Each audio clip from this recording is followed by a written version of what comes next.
రే పాకిస్తాన్ రా, నేను మీకు మంచిగా 6 days ముందు చెప్పాను ఫైనల్కి రాకండి రా అని. విన్నారా? ఇల్లే వచ్చి చెప్పేదా ఏమైంది? ఓకే ఒప్పుకుంటా, మా ఫస్ట్ 2-3 వికెట్స్ తొందరగా పోయింది.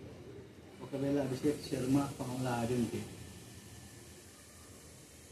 ఇప్పుడు 2 balls to spare గెలిచినాం, అంటే ఇంకా 2 balls ఉంటే గెలిచినాం. అభిషేక్ శర్మ ఆడింటే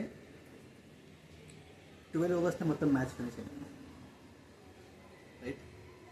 సో ఓకే, కొంత ఒప్పుకుంటా మా ఇండియా అంత బాగా పర్ఫామ్ చేయలేదు. బట్ ఎవ్రీడే ఈజ్ అట్లే, అంటే ప్రతిసారి మనం అనుకున్నట్టే కాదు కదా మ్యాచ్, అప్పుడప్పుడు అవుతుంది. Specially people like Virender Sehwag, Abhishek Sharma వాళ్ళు హిట్ మ్యాన్స్ కాబట్టి అప్పుడప్పుడు మంచిగా కట్టిన, అప్పుడప్పుడు 5-6 times ఒకసారి పోతుంది wicket. It's okay. Shubman Gill కూడా మంచిగా కట్టారు, ఇట్స్ ఓకే. కానీ మన మిడిల్ ఆర్డర్ మీ మిడిల్ ఆర్డర్లో లేదు. సో ఇంకో పాయింట్ ఇంపార్టెంట్ మాట్లాడాల్సి, మీ మిడిల్ ఆర్డర్ అయితే అసలు ఇండియన్ ఏమంటారు క్రికెట్కి పనికిరాదు అసలు. పీసీబీ అసలు రిజైన్ చేసి ఏదైనా పల్లి బట్టర్ అనుకోవడం.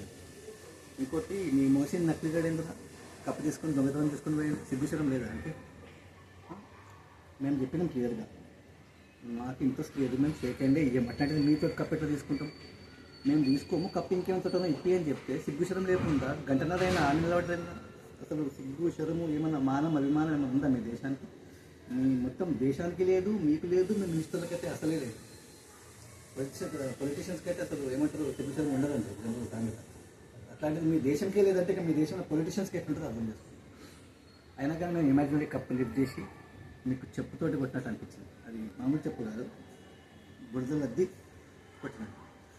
సో పాకిస్తాన్లో ఏ ముఖం పెట్టుకుని తిరుగుతుందో నాకు అర్థమవుతలేదు. ఇంకా సిగ్గుచరం ఎట్లుందో అర్థమవుతుంది నాకు. లాస్ట్ విధంగా సజెషన్ ఏంటండి, ప్లీజ్ కొన్ని నీళ్ళు తీసుకోండి, దాంట్లో దుంకి తెచ్చుకోండి, చుల్లు పానీ లేక उसमें डूब के मत जाओ.